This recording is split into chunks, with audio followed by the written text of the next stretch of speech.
escritor argentino Javier Núñez estuvo de paso por Lima, pues participó de la Feria del Libro de San Borja. Javier vino a presentar la edición peruana de su celebrada y premiada novela Hija de Nadie, bajo el sello peruano de Colmena Editores. La novela obtuvo en el año 2022 el prestigioso premio Casa de las Américas en La Habana, Cuba. Se trata de una novela de ciencia ficción, una novela distópica, en donde unos personajes buscan sobrevivir en medio de un ambiente hostil. Pero también es una novela que nos propone una reflexión en torno al poder, al abuso del poder del centralismo en desmedro de las periferias, quienes buscan sobrevivir como sea. Justamente sobre esta novela conversé con Javier y quiero compartir con ustedes dicha conversación. Pero antes quiero agradecer al Hotel Las Lomas en San Borja, quienes nos cedieron un espacio para dicho encuentro. También quiero recordarles que nos pueden seguir en Instagram buscándonos como Letra Capital Oficial. Y si quieren ver esta y otras entrevistas, las pueden buscar en mi canal de YouTube buscándome como Carlos M. Sotomayor. Ahora bien, sin más preámbulos, los dejo con la entrevista a Javier Núñez aquí en Letra Capital.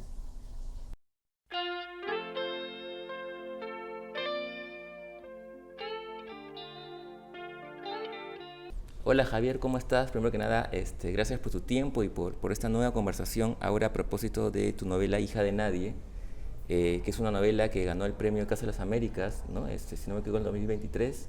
2022. Sí. 22, y que ahora vienes a Lima a presentarla bajo el sello de Colmena Editores, que es ya un sello conocido tuyo. Sí, ya soy de la casa. Exactamente. De hecho, la anterior vez que conversamos justamente por una novela que habías publicado también con ellos. Bueno, yo quería un poco preguntarte o empezar esta conversación por una curiosidad mía, que es casi una obsesión, que es desentrañar, digamos, el origen de una novela, ¿no? Es decir, esa primera idea o esa imagen de repente que es tan poderosa que nos lleva a contar una historia. Entonces quería un poco preguntarte sobre si recuerdas ese germen de Hija de Nadie y también, digamos, cómo es que luego de algunas novelas, digamos, que podríamos decir de corte realista, ¿no? Pasas a una novela de ciencia ficción distópica. ¿Cómo fue esa génesis de Hija de Nadie? Bueno, en relación a por qué llego a la ficción posapocalíptica o esta distopía, creo que tiene mucho que ver al mismo tiempo con el lector que yo fui fundamentalmente en mis años de formación. En mi adolescencia leía mucha historieta, muchas novelas de aventuras, y sin embargo era algo que nunca se había trasladado o no tenía su correlato en mi yo autor.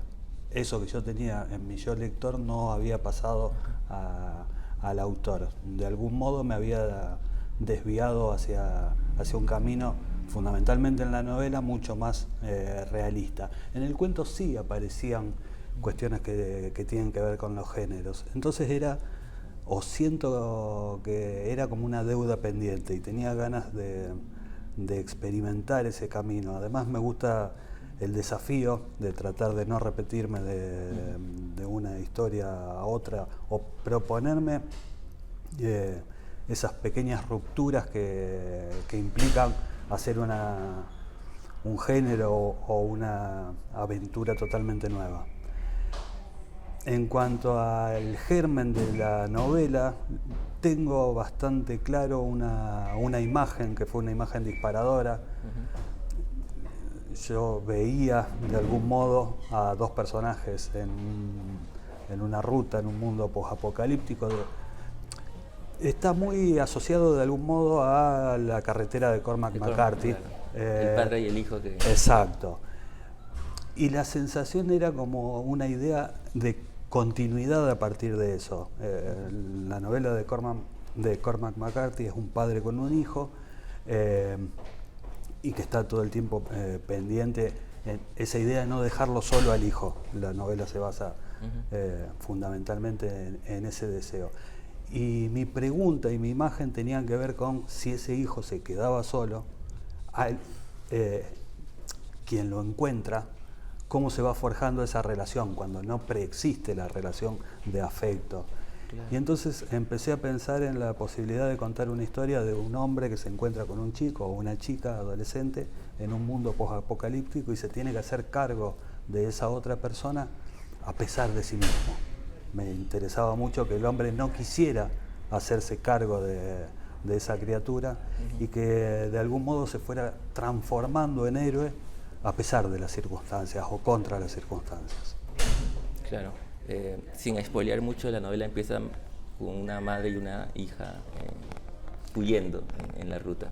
Claro, sí. Arranca de ese modo con la madre y la chica huyendo.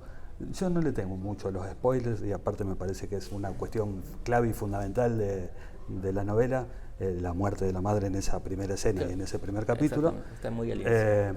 Y la nena queda sola y queda de algún modo a merced del horror de ese mundo que plantea la distopía.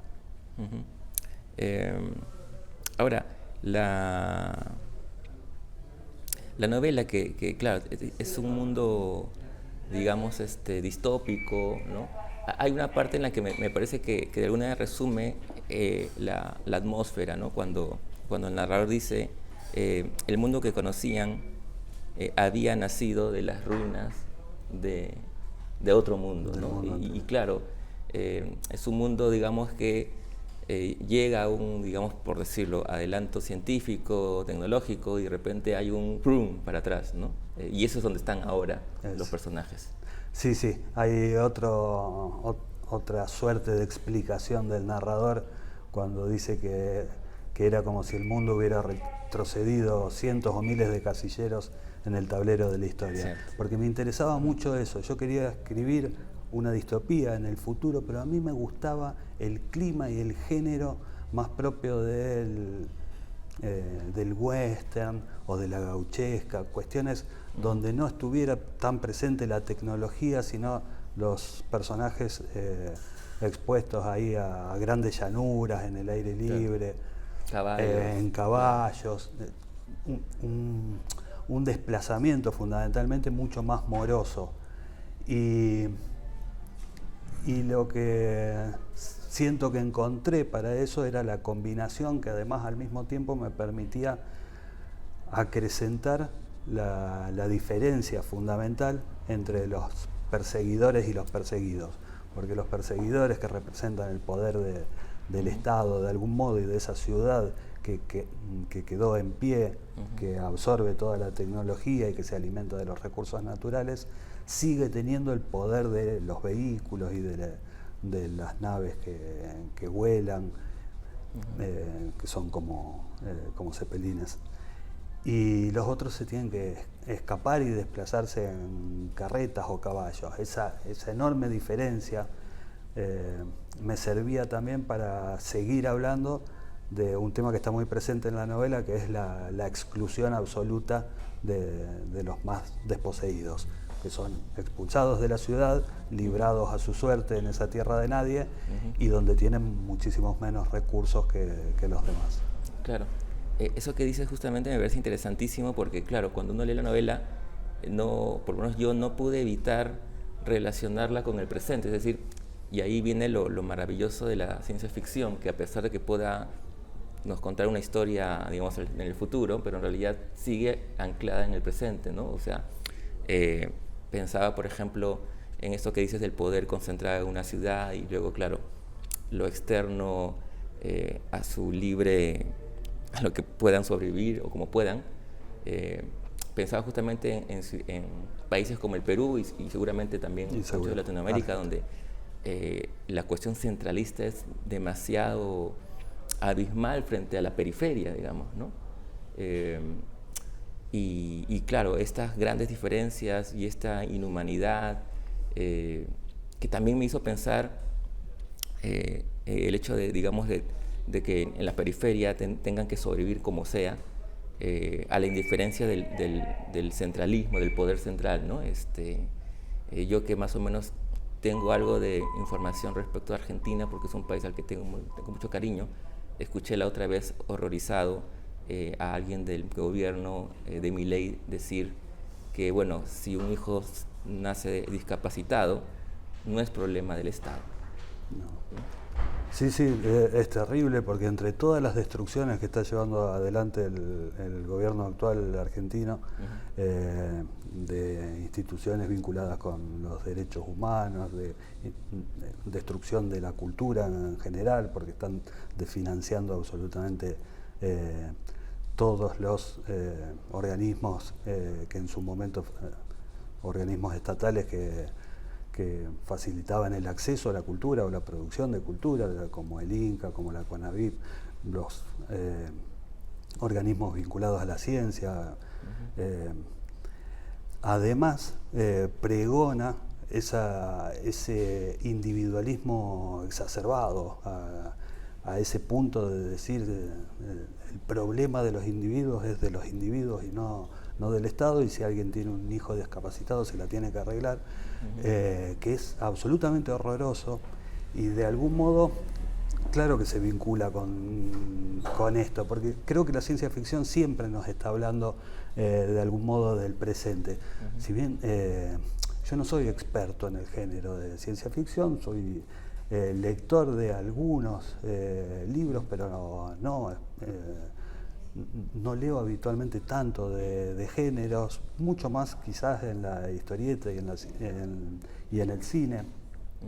Pero hay algo que es claro, que es la ciencia ficción siempre nos está interpelando sobre lo que nos pasa o nos podría pasar.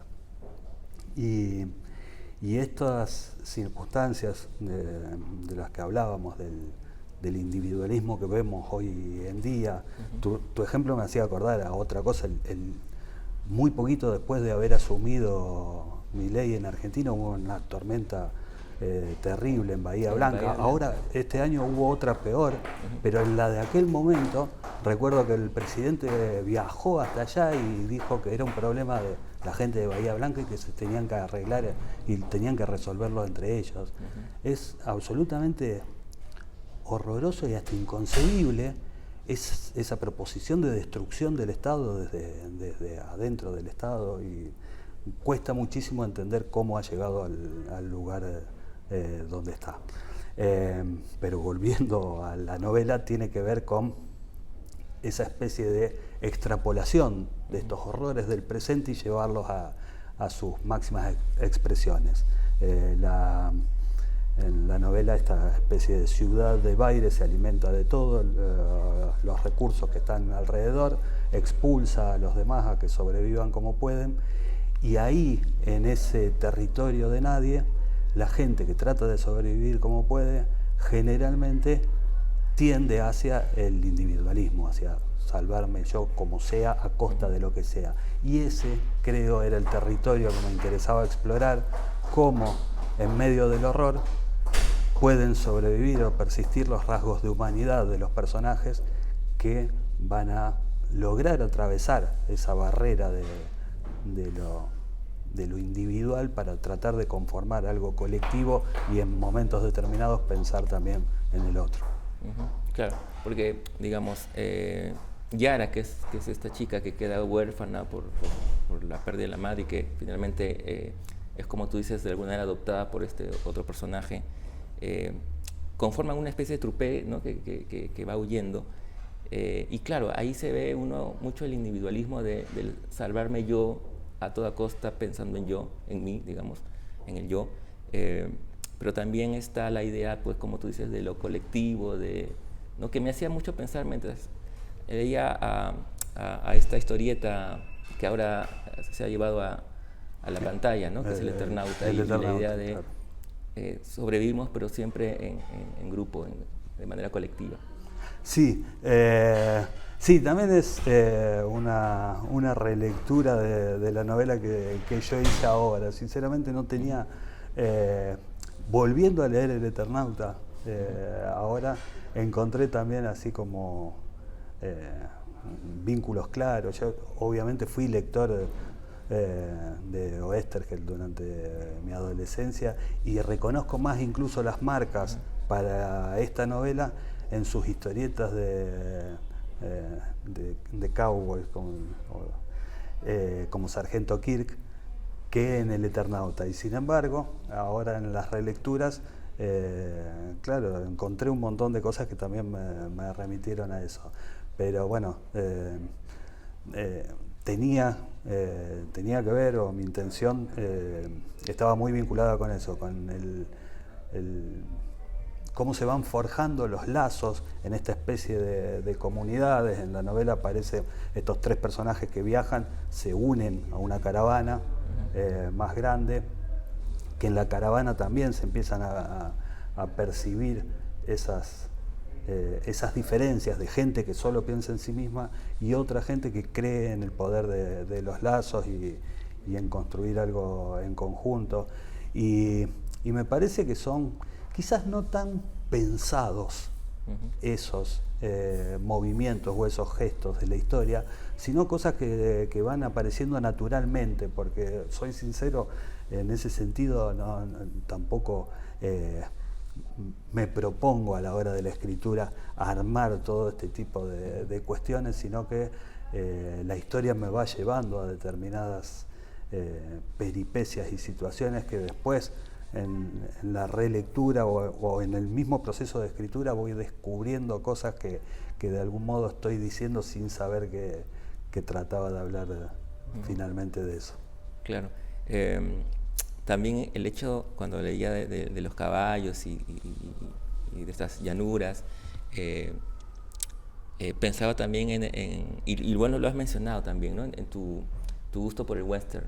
De hecho, a partir del segundo capítulo comencé a darme cuenta que los títulos tenían que ver con películas, ¿no? El jinete pálido, Los imperdonables, etcétera. Sí. La primera no la reconocí, confieso, pero luego a partir de la segunda ya comencé a reconocer los títulos. Lo que pasa es que el primero se puede interpretar como más genérico, Río Claro. Rojo, pero también es un western. Todos los capítulos son nombres de western.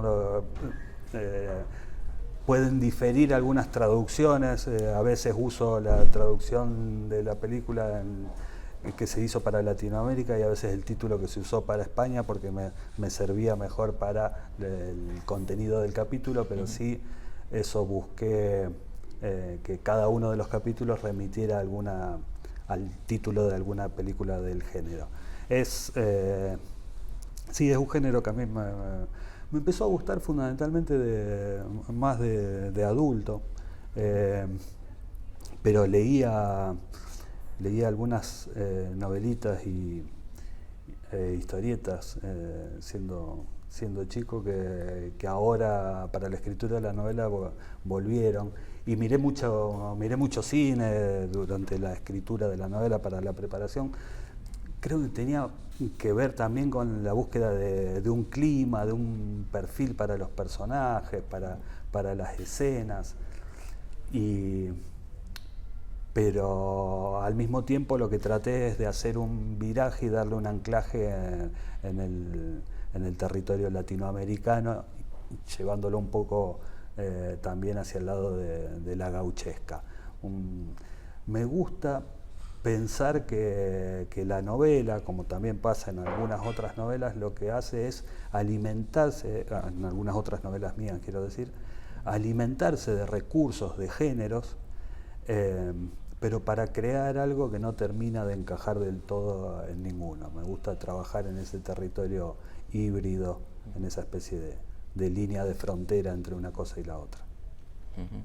Bueno, tengo para más inquietudes respecto a la novela, pero un poco para ir terminando. La novela la presentas ahora en el Perú bajo un sello peruano que es Colmena Editores, que como decíamos ya es un sello conocido tuyo, porque creo que es el tercer... El segundo libro, salió La doble ausencia hace un par de años y ahora Hija de nadie. ¿Qué significa para ti, digamos, hablando de lazos, justamente este lazo con el Perú de alguna manera a través de Colmena, ¿no? Para mí fue una sorpresa en el momento de la llegada a Colmena, pero algo que resultó fundamental porque me permitió el acceso a otro público y a otros lectores que no, hasta ese momento no había llegado. La posibilidad, al mismo tiempo que es algo que para los autores siempre es fundamental, esto de la circulación en nuevos escenarios y poder venir a participar en ferias acá en Perú. Así que estoy muy contento. Y fundamentalmente, con esta novela, con Hija de Nadie, Colmena lo que me permite es la llegada a esta parte del territorio, que es donde nació la novela de algún modo, en el sur de América, y que hasta ahora no circulaba, porque tiene otras 3 ediciones previas, una en Cuba, una en México y una en España, y ninguna de esas ediciones, salvo con pedidos especiales, llegaba a Perú o Argentina. Y Colmena me permite la circulación no solo acá, sino también en librerías de Argentina, y para mí eso es sumamente gratificante, y que se pueda hacer así con editoriales que pertenecen a una editorial independiente, pero que tiene un hermoso catálogo, y acá en Perú, y que circule así también en mi país, me parece algo lindísimo. Claro, ahora que mencionabas, digamos, tu felicidad porque la novela también aparezca y esté disponible en el sur, digamos, ¿no? Pensaba justamente en los personajes de la novela que van justamente en esa dirección, ¿no? Sí, sí. Me pasa también esto de no saber hasta qué punto eso era una decisión previa o esa es una relectura que yo también hago de la novela, pero siento que hay en ese movimiento una especie de declaración de principios de la esperanza está en el sur, o quiero que la esperanza esté en el sur. Entonces los protagonistas hacen ese movimiento inverso a lo que habitualmente el mundo nos depara o nos devuelve, de claro, mirar siempre hacia el norte, es verdad. Y huyen hacia las tierras patagónicas en busca de una esperanza que está allá al fondo. Muchas gracias, Javier, siempre es un placer conversar contigo, y amigos, la novela ya está en librerías aquí en Lima y en el Perú, en otras ciudades. Muchas gracias nuevamente. No, por favor.